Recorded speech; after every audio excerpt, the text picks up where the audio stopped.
சமாஜ்வாடி கட்சி, ராஷ்டிரிய ஜனதா தளம், ஐக்கிய ஜனதா தளம், மதச்சார்பற்ற ஜனதா தளம் உள்ளிட்ட 6 கட்சிகள் இணைந்ததாக டெல்லியில் அதிகாரப்பூர்வமாக அறிவிக்கப்பட்டுள்ளது.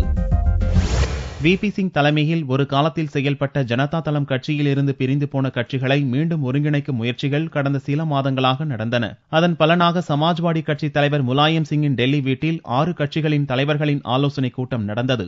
ராஷ்டிரிய ஜனதா தள தலைவர் லாலு பிரசாத் யாதவ், ஐக்கிய ஜனதா தள முக்கிய தலைவரும் பீகார் முதல்வருமான நிதிஷ்குமார், மதச்சார்பற்ற ஜனதா தள தலைவர் முன்னாள் பிரதமர் தேவகவுடா, ஐக்கிய ஜனதா தள தலைவர் சரத் யாதவ் மற்றும் இந்திய தேசிய லோக்தளம் கட்சி, சமாஜ்வாடி ஜனதா கட்சி தலைவர் கமல் முரார்கா உள்ளிட்ட 6 கட்சிகளைச் சேர்ந்த பல முன்னணி தலைவர்கள் கலந்து கொண்டனர். ஆலோசனைக்கு பிறகு தேவகவுடா, முலாயம் சிங், சரத் யாதவ், லாலு பிரசாத் யாதவ் உள்ளிட்டோர் கூட்டாக செய்தியாளர்களை சந்தித்தனர். சமாஜ்வாடி, ஐக்கிய ஜனதா தளம், ராஷ்டிரிய ஜனதா தளம், மதச்சார்பற்ற ஜனதா தளம், இந்திய தேசிய லோக்தளம், சமாஜ்வாடி ஜனதா என 6 கட்சிகளும் ஒரே கட்சியாக இணைந்திருப்பதாக சரத் யாதவ் அறிவித்தார். கட்சியின் தலைவராக முலாயம் சிங் யாதவ் இருப்பார் என்றும் பார்லிமென்ட் கட்சித் தலைவர் பொறுப்பையும் அவரே வகிப்பார் என்றும் சரத் யாதவ் கூறினார். கட்சியின் பெயர் மற்றும் கட்சியின் சின்னம் குறித்து முடிவு எடுக்கும் பொறுப்பு 5 உறுப்பினர்கள் கொண்ட கமிட்டியிடம் ஒப்படைக்கப்பட்டுள்ளதாகவும் அவர் கூறினார். செய்தியாளர்களிடம் பேசிய லாலு பிரசாத் யாதவ், பாரதிய ஜனதாவின் மதவாதத்தை தோற்கடிப்பதே தங்கள் புதிய அமைப்பின் நோக்கமாக இருக்கும் என்றும் அதற்கான யுத்தக்களமாக பீகார் மாநில சட்டசபை தேர்தல் அமையும் என்றும் கூறினார்.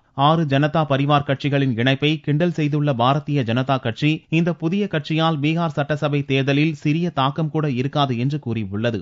6 கட்சிகள் இணையும் புதிய கட்சிக்கு சமாஜ்வாடி ஜனதா கட்சி அல்லது சமாஜ்வாடி ஜனதா தளம் என்ற 2 பெயர்களில் ஒன்றையே சூட்ட திட்டமிட்டுள்ளதாகவும், சமாஜ்வாடி கட்சியின் சைக்கிள் சின்னத்தையே புதிய கட்சியின் சின்னமாக அறிவிக்க திட்டமிட்டுள்ளதாகவும் தலைவர்களின் நெருங்கிய வட்டாரங்கள் தெரிவித்துள்ளன.